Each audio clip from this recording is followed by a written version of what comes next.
السلام علیکم، یہ کاشانہ بصیرت.com کا آڈیو بک سیکشن ہے۔ آپ اس وقت جس کتاب کو سننے کی سعادت حاصل کر رہے ہیں وہ ہے مکتب رسول۔ لوگوں کا فیصلہ ہر جگہ صحیح نہیں ہوتا۔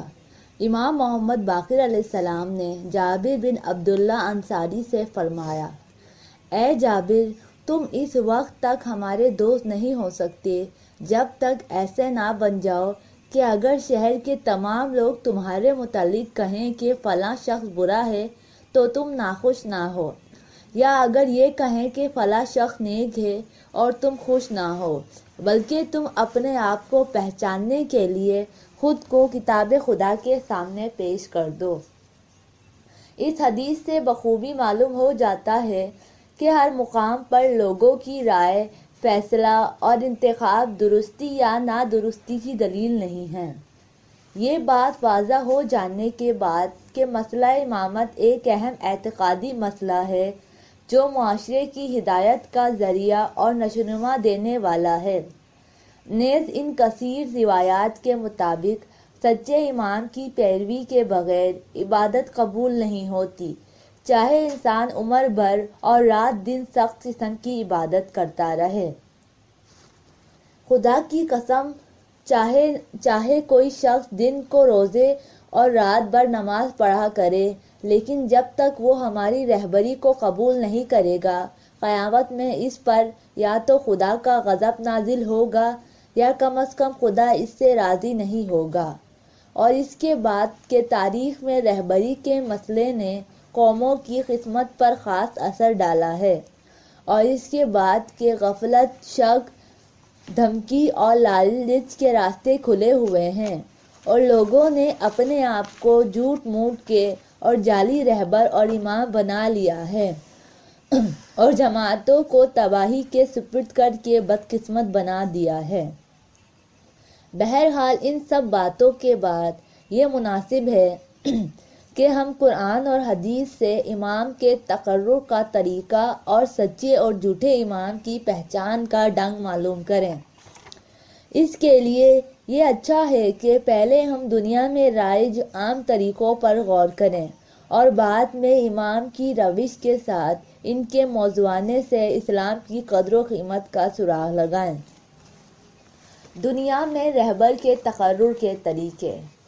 دنیا میں لوگ یا تو بغاوت، طاقت، زور اور ظلم کے طریقے سے رہبری کا منصب حاصل کرتے ہیں، یا کسی کمیٹی اور پارلیمنٹ کے ذریعے سے کسی شخص کا تقرر ہوتا ہے، یا انتخاب اور رائے عامہ کے ذریعے سے، یا جانشینی اور وراثت کے طریقے سے۔ ظاہر ہے کہ مسئلہ بغاوت ایک زبردستی ہے اور عملی طور پر یہ ایک اقلیت کا اکثریت کی رائے کو نظر انداز کرنا ہے۔ یہ طریقہ کسی شخص کو لوگوں پر مسلط کرتا ہے اور انتخاب میں بہت سی برائیاں ہیں، اسی لیے انہیں بیچ قوت اور طاقت میں ہی شمار کرنا چاہیے۔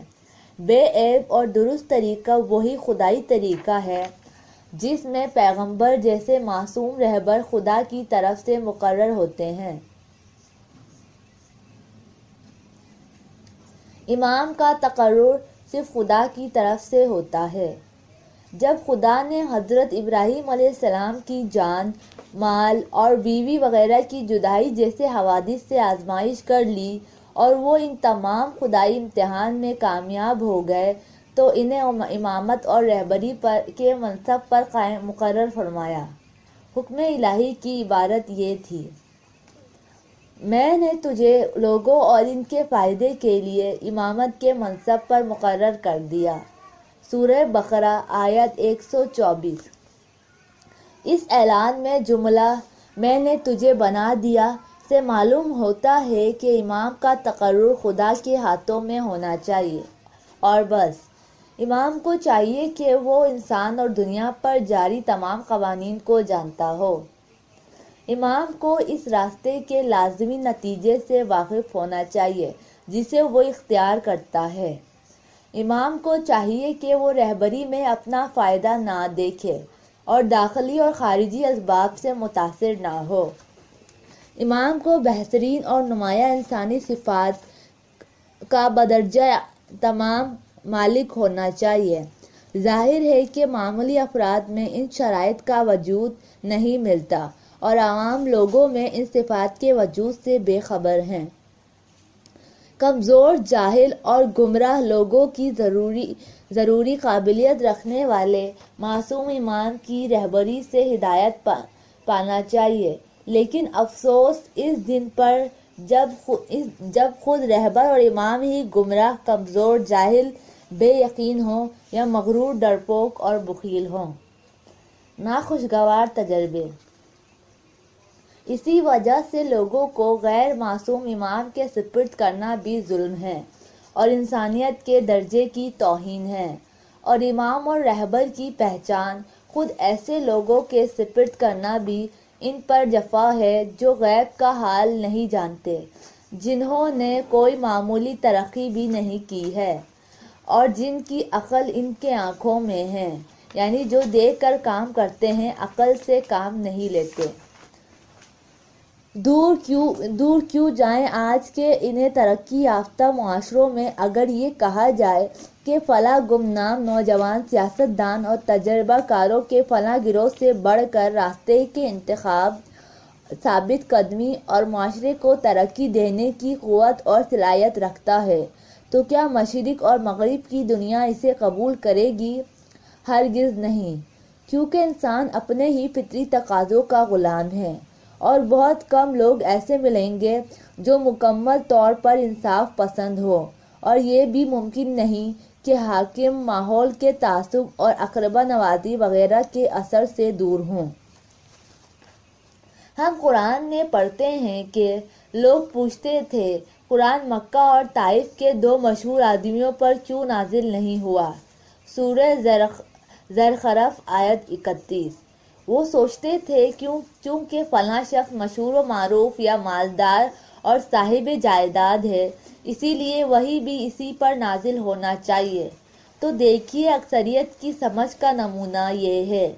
جب جناب طالوت خدا کی طرف سے فوج کے کماندار مقرر ہوئے تو بہت سے لوگوں نے محض ان کی ناداری اور غریبی کی وجہ سے ان کی کمانداری قبول نہیں کی تھی۔ سورہ بقرہ آیت 247۔ کیا یہ واقعہ نہیں ہے کہ پیغمبر نماز جمعے کا خطبہ پڑھنے میں مشغول تھے کہ تجارتی مال کے آ جانے پر ڈھول کی آواز بلند ہوئی؟ مسجد میں موجود لوگ رسول اکرم صلی اللہ علیہ وسلم کا خطبہ چھوڑ چھاڑ کر ایک دم مال تجارت کی طرف بھاگ لیے اور خریداری میں لگ گئے، اور مسجد میں سوائے چند آدمیوں کے کوئی باقی نہ رہا۔ یہ بھی لوگوں کی اکثریت کی سوچ اور سمجھ کا ایک خاص نمونہ ہے۔ مختصر بات یہ ہے کہ ہم اتنے تلخ تجربوں کے بعد امام کے تعین سے اہم مسئلوں کو لوگوں کے سپرد کس طرح کر سکتے ہیں؟ یہ ہے دلیل منصب امامت کے متعلق ہمارے اس عقیدے کی کہ امام بھی پیغمبر کی طرح صرف خدا کی طرف سے مقرر ہو۔ یہاں ہم آیت اللہ سید محمد باقر صدر شہید کا ایک بیان نقل کرتے ہیں۔ چند ابتدائی امور بیان کرنے کے بعد وہ یہ نتیجہ نکالتے ہیں کہ امام کے تقرر کا طریقہ خدا اور رسول کی طرف سے نامزدگی ہونا چاہیے، اور یہ ہیں اس کے ابتدائی مدارج۔ نمبر 1، ایک طرف تو پیغمبر ہمہ جہتی تبدیلی اور ہمیشہ کے واسطے ایک عظیم اعتقادی، فکری، علمی اور سیاسی انقلاب برپا کرنے اور جاہلیت کے نظام کو اسلامی نظام سے بدل دینے کے ذمہ دار تھے۔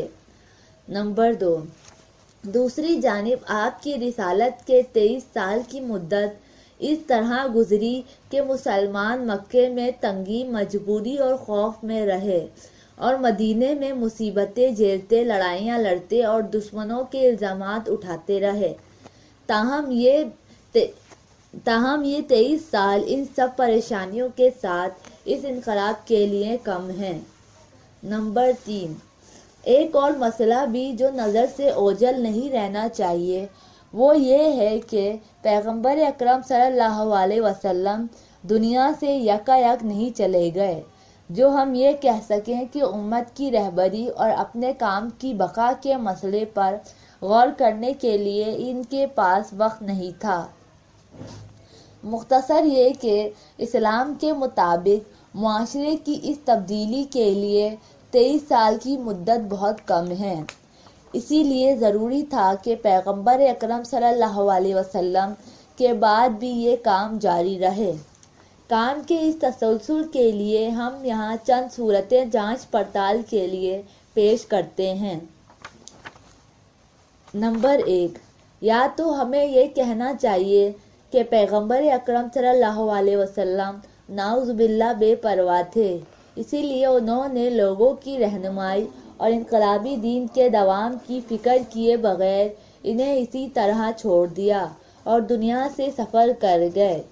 یہ خیال قابل قبول نہیں ہے، کیونکہ ایک معمولی سا انسان بھی اس بات پر آمادہ نہیں ہوتا کہ اس نے جو چھوٹے سے چھوٹا کام بھی کیا ہے اسے یوں ہی چھوڑ جائے اور کسی دوسرے کے سپرد نہ کرے۔ تو پھر اسلام کے لیے حضرت صلی اللہ علیہ وسلم کی محنت، خلوص اور لگن کے پیش نظر، جس کے بارے میں قرآن کہتا ہے، سورہ توبہ آیت 128، پیغمبر اکرم صلی اللہ علیہ وسلم تمہاری فکر میں گھلتے ہیں اور تمہاری ہدایت کے بے حد خواہش مند ہیں۔ دوسری جگہ قرآن پیغمبر اکرم صلی اللہ علیہ وسلم کے متعلق کہتا ہے، آپ اس فکر میں ہیں کہ لوگ ایمان کیوں نہیں لاتے، اپنے آپ کو کیوں ہلاک کیے ڈالتے ہیں۔ سورہ کہف آیت 6۔ پیغمبر اکرم صلی اللہ علیہ وسلم جو لوگوں کی ہدایت اور نظام اسلام کی ترویج کے لیے اس قدر لگن اور محبت رکھتے ہیں، کیا وہ اس بات کے لیے آمادہ ہو سکتے ہیں کہ لوگوں کو ان کے حال پر چھوڑ جائیں؟ کیا پیغمبر اکرم صلی اللہ علیہ وسلم نے جنگ تبوک کے سفر میں جو 80 دن تک جاری رہا، مدینے میں اپنا کوئی جانشین نہیں چھوڑا تھا؟ کیا حضرت ابو بکر اس بات کے لیے تیار تھے کہ لوگوں کو یوں ہی چھوڑ دیں اور انہیں عمر کے سپرد نہ کریں؟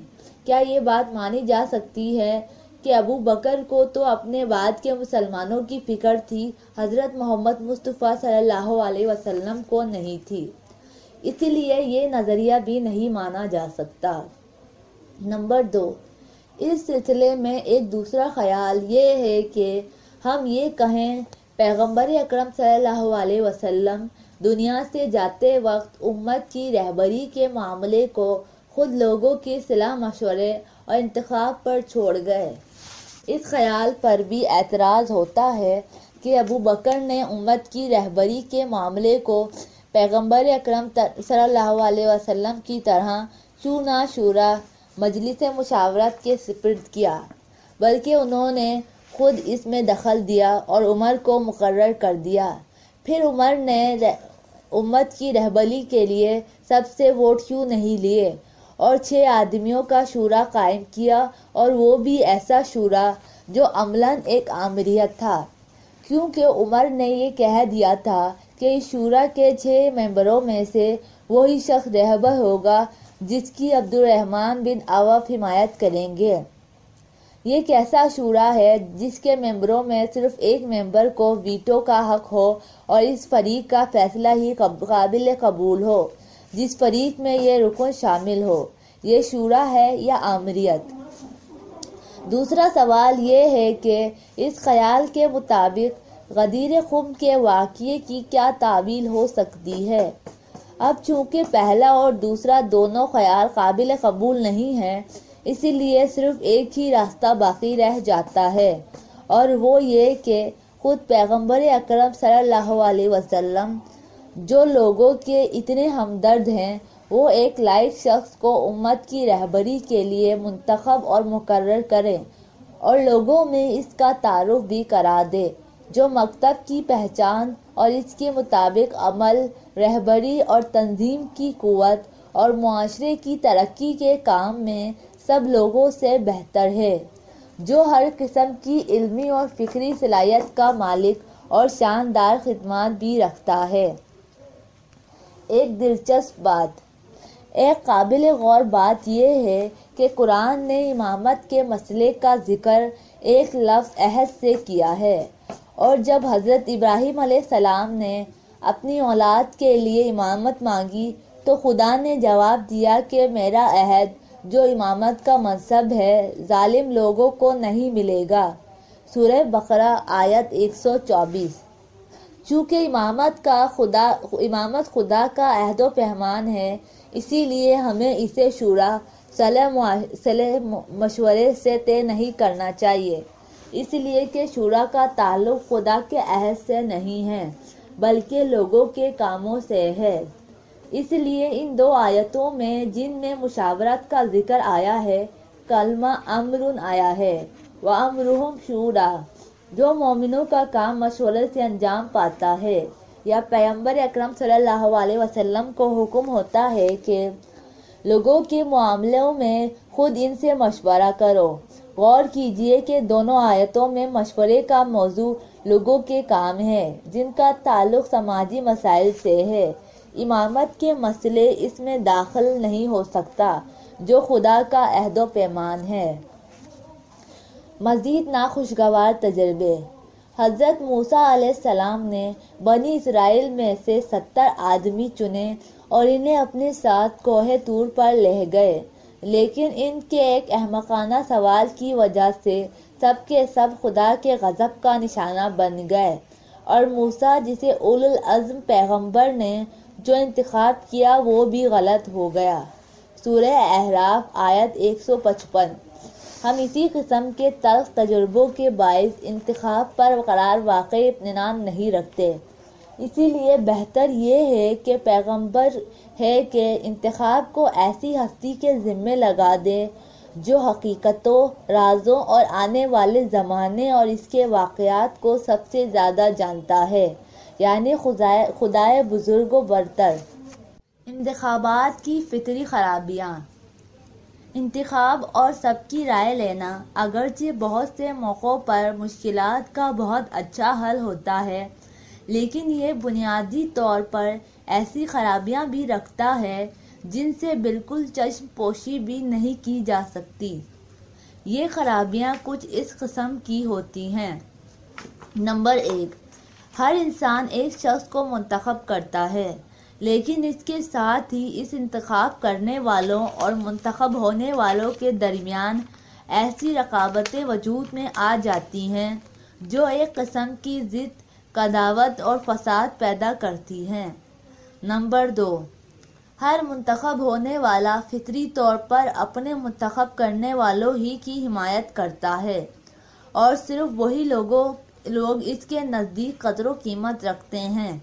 اسی لیے اس کی حمایت، مدافعت اور جانبداری میں کسی بات کی سچائی سے بڑھ کر اپنے منتخب کرنے والوں کی خواہش اور مرضی کا بھی گہرا اثر ہوتا ہے۔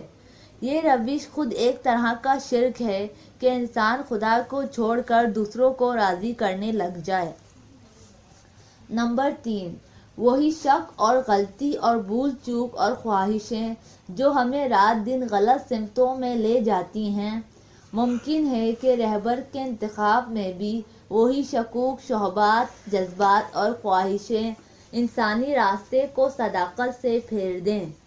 نمبر 4، خود منتخب ہونے والوں کی بابت کوئی ضمانت نہیں ہوتی، چنانچہ اگر کل کوئی اچھا برا وقت پیش آ گیا تو وہ کیسے اپنی راہ نہیں بدلیں گے۔ لوگوں کے کیے ہوئے انتخابات کی اپنی قدر و قیمت تو یہ ہے، لیکن ان پائی جانے والی خرابیوں پر بھی نظر رکھنا چاہیے۔ ٹھیک راستہ۔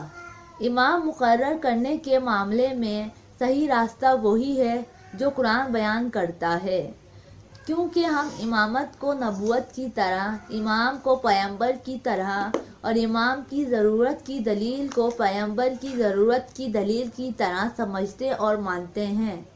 امام کا کام بھی پیغمبر کی طرح انسانی معاشرے کی رہنمائی کرنا اور اسے ترقی اور نیکی کی راہ دکھانا ہے۔ اسی لیے اس آیت کو جو نبوت کے بیان میں ہم نے پیش کی تھی، یہاں بھی پیش کرتے ہیں۔ وہ آیت یہ ہے، در حقیقت انسانوں کی ہدایت ہمارے ذمے ہے۔ سورہ لیل آیت 13۔ چنانچہ جس طرح پیغمبر کا انتخاب خدا کی طرف سے ہوتا ہے اور قرآنی آیات اس حقیقت کی طرف اشارہ کرتی ہے، اسی طرح امام کا تقرر بھی جو لوگوں کی ہدایت اور خدائی وعدوں سے متعلق ہے، خدا کی طرف سے ہونا چاہیے۔ ابو علی سینا کی باتیں۔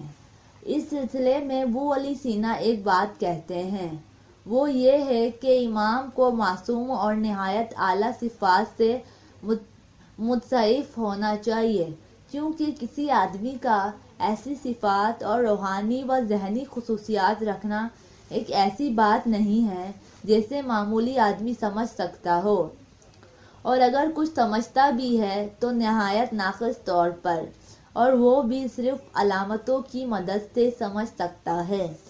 لہذا خدا کو ہی امام کا تقرر کرنا چاہیے، کیونکہ وہی لوگوں کے بیدوں سے واقف ہے، غیب کا حال جانتا ہے، اور وہی ہماری حقیقی بھلائی کی راہ سے بھی واقف ہے۔ جہاں انتخاب کی ممانعت ہے، قرآن کہتا ہے جن موقعوں پر خدا اور اس کے رسول نے مومنوں اور مومنات کے لیے کوئی حکم اور قانون واضح کر دیا یا کام کے لیے کسی مقام اور شخص کو منتخب کر لیا، تو پھر اس میں لوگوں کے لیے کسی طرح کے انتخاب کا حق باقی نہیں رہا۔ سورہ احزاب آیت 36۔ ہم سورہ قصص میں بھی ایسا ہی پڑھتے ہیں، اور خدا جو چاہتا ہے پیدا کرتا ہے، اور جسے چاہتا ہے منتخب یا اختیار کرتا ہے، اور لوگ خدا کے اختیار کے سامنے کوئی اختیار نہیں رکھتے۔ سورہ قصص آیت 68۔ تفسیر صافی میں بھی ایسی ہی روایتیں بیان کی گئی ہیں کہ جب خدا نے کسی کو امامت کے لیے چن لیا تو پھر لوگوں کو دوسرے کا اتباع نہیں کرنا چاہیے۔ اور دوسری حدیث میں ہم پڑھتے ہیں کہ انتخابات میں غلطی کے امکان سے انتخاب کی قدر و قیمت جاتی رہتی ہے، اور حقیقی قدر و قیمت اسی انتخاب کی ہو سکتی ہے جو خدا کی طرف سے ہو، کیونکہ وہی انسانوں کے باطن اور ان کے مستقبل سے واقف ہے۔ نامزدگی ہی صحیح راستہ ہے۔ ہم کہہ چکے ہیں صحیح راستہ وہی خدا کی طرف سے تقرر کا راستہ ہے، جیسا کہ قرآن اور حدیث میں آیا ہے، اور اس کا نمونہ غدیر خم کے واقعے میں ملتا ہے۔ 10 ہجری جو رسول اکرم صلی اللہ علیہ وسلم کی عمر کا آخری حج تھا، جب اس میں یہ طے ہوا کہ حضرت صلی اللہ علیہ وسلم حج کے لیے مدینے سے مکہ جائیں گے، تو مسلمانوں کو جیسے ہی اس بات کی خبر ہوئی، وہ کوشش کرنے لگے کہ اس سفر میں رسول اکرم صلی اللہ علیہ وسلم کے ساتھ حج کے مراسم بجا لائیں۔ چنانچہ حضرت صلی اللہ علیہ وسلم کے ہمراہ ایک بہت بڑا قافلہ مکہ پہنچا۔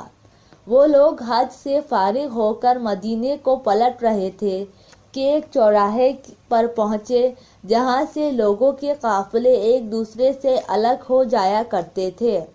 یہاں سے ایک راستہ شمال میں مدینے کی طرف، ایک مشرق میں عراق کی طرف، ایک مغرب میں مصر کی جانب، اور ایک راستہ جنوب میں یمن کی طرف پھٹتا تھا۔ پیغمبر اکرم صلی اللہ علیہ وسلم نے حکم دیا، سب لوگ یہیں ٹھہر جائیں۔ اس جگہ کا نام غدیر خم تھا۔ جمعرات کا دن تھا اور بقر عید کو 8 دن ہو چکے تھے۔ آپ کے حکم کے مطابق سب لوگ رک گئے۔ آگے نکل جانے والوں کو ہدایت دی کہ واپس آ جائیں اور انتظار کریں تاکہ پیچھے رہ جانے والے بھی یہاں پہنچ جائیں۔ دھوپ سخت تھی، تقریباً 1 لاکھ آدمیوں کا مجموعہ تھا۔ ریت سے پاؤں جلسے جا رہے تھے۔ سب نے پیغمبر اکرم صلی اللہ علیہ وسلم کے ساتھ ظہر کی نماز ادا کی، اور پھر باہم جدائی کے اس مقام پر چوراہے کے ایک طرف سب سے اہم پیغام شروع ہوتا ہے۔ اونٹوں کے پالان ایک پر ایک چن کر پیغمبر اکرم صلی اللہ علیہ وسلم کے لیے ممبر بنایا گیا۔ آپ صلی اللہ علیہ وسلم منبر پر تشریف لے گئے۔ آپ نے فرمایا، کیا میری آواز سن سکتے ہو؟ سب نے جواب دیا، جی ہاں۔ اس کے بعد آپ نے خدا کی تعریف کی، توحید، رسالت اور قیامت کا اقرار کیا اور لوگوں سے اپنے کام کے بارے میں پوچھا۔ سب نے آپ کے کام کی تعریف کی۔ اس کے بعد آپ نے فرمایا، موت اپنے کام میں مصروف ہے اور قریب ہے کہ میں بلا لیا جاؤں۔ میں بھی خدا کے بلاوے پر لبیک کہتا ہوں۔ میں بھی جواب دہ ہوں اور تم بھی جواب دہ ہو۔ اس کے بعد آپ نے لوگوں سے توحید، رسالت اور قیامت کا اقرار لیا اور پھر فرمایا، میں تمہارے درمیان دو گراں قدر چیزیں چھوڑے جا رہا ہوں، ایک قرآن اور دوسرے میرے اہل بیت۔ یہ دونوں ایک دوسرے سے الگ نہیں ہوں گے۔ تم اس بات کی کوشش کرتے رہنا کہ ان سے آگے نہ نکلو نہ پیچھے رہو۔ اس کے بعد پیغمبر اکرم صلی اللہ علیہ وسلم نے چاروں طرف نگاہ کی، علی کو دیکھ کر انہیں منبر پر بلایا اور ان کے ہاتھ کو اتنا بلند کیا کہ سب نے انہیں پہچان لیا، اور آپ نے پکار کر کہا، مسلمانوں میں سب سے زیادہ لائق آدمی کون ہے؟ سب نے جواب دیا، خدا اور پیغمبر اکرم صلی اللہ علیہ وسلم بہتر جانتے ہیں۔ پیغمبر اکرم صلی اللہ علیہ وسلم نے فرمایا، جس کا میں مولا اور رہبر ہوں، علی بھی اس کے مولا اور رہبر ہے۔ حضور اکرم صلی اللہ علیہ وسلم نے اس بات کو دہرایا اور علی کو دوست رکھنے والوں کے حق میں دعا کی اور علی کو دشمن رکھنے والوں پر نفرین کی۔ اگرچہ میں نے طے کیا تھا کہ غدیر کا واقعہ بہت واضح ہے، اس کو نہ لکھوں، لیکن پھر بھی میں نے سوچا کہ کم سے کم اشارہ ہی کر دوں۔ غدیر کے واقعے کی تشریح کرنا سورج اور اس کی روشنی کی وضاحت کے برابر ہے، کیونکہ غدیر ایک ایسا واقعہ ہے کہ شیعہ اور سنی میں سے سینکڑوں بزرگوں نے اسے نقل کیا ہے اور اس کے بارے میں دیسیوں کتابیں لکھی جا چکی ہیں۔ اسی لیے ہم اس واقعے کے واضح اور صاف ہونے کے باعث اس سے جلدی گزرے جاتے ہیں۔ بہترین شخص کی نامزدگی۔ امام علی علیہ السلام کی نامزدگی بے بس اور غیر دانشمندانہ فعل نہ تھا، بلکہ ان کا زہد، بہادری، ادب، اخلاق، عبادت، تقوی، عرفان الہی اور خلوص سب لوگوں پر روشن تھا۔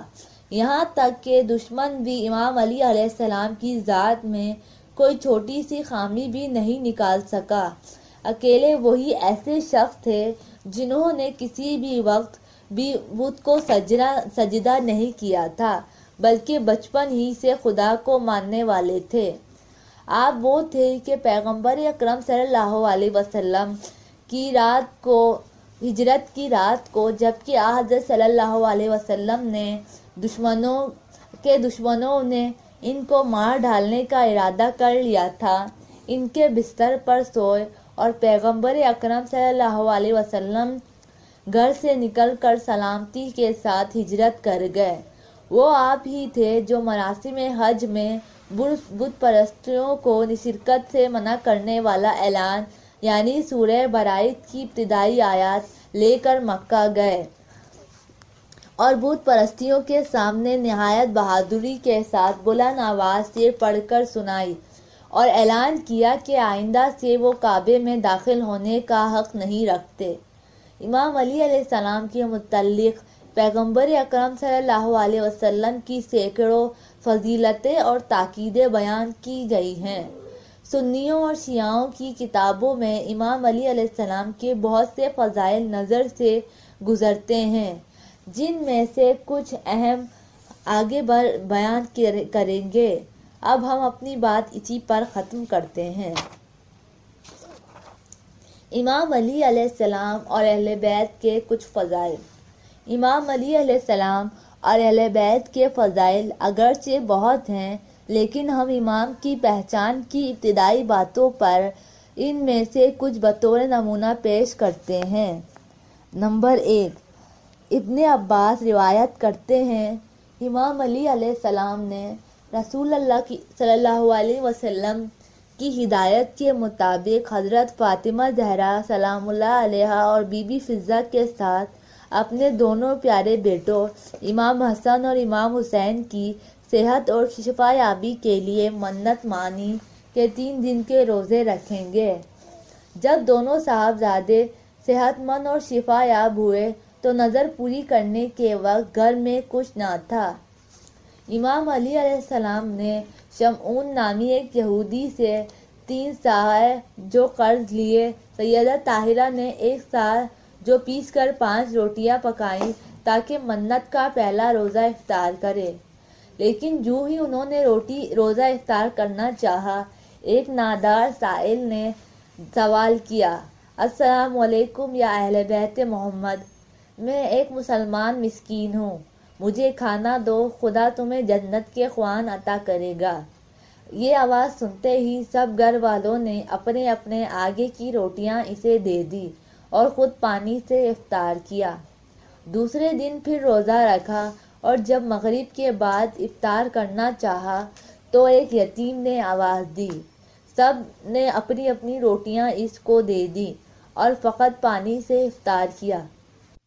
اسی طرح تیسرے روز جب افطار کرنے بیٹھے تو ایک قیدی نے آواز دی اور ان بزرگوں نے اپنی روٹیاں اسے دے دیں۔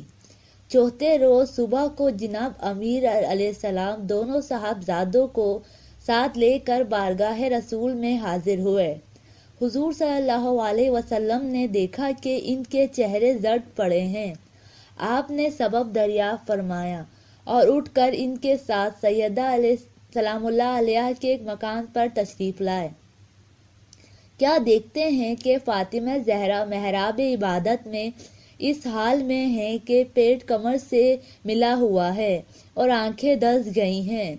رسول اللہ صلی اللہ علیہ وسلم ان سب کی یہ حالت دیکھ کر بہت رنجیدہ ہوئے کہ یکایک جبرائیل علیہ السلام اللہ کی طرف سے خوشخبری لے کر نازل ہوئے اور کہا، یا رسول اللہ، آپ کو مبارک ہو کہ ان بزرگوں کی شان میں ایک سورت نازل ہوئی ہے جس میں خداوند کریم نے فرمایا کہ ان لوگوں نے اپنا کھانا اپنے ہاتھوں سے اور شدید بھوک کے باوجود خدا کی محبت میں مسکین، یتیم اور اسیر کو دے ڈالا، اور سب سے بڑھ کر یہ کہ ان کے دل میں خدا کے شکر کے علاوہ اور کوئی نہیں آیا۔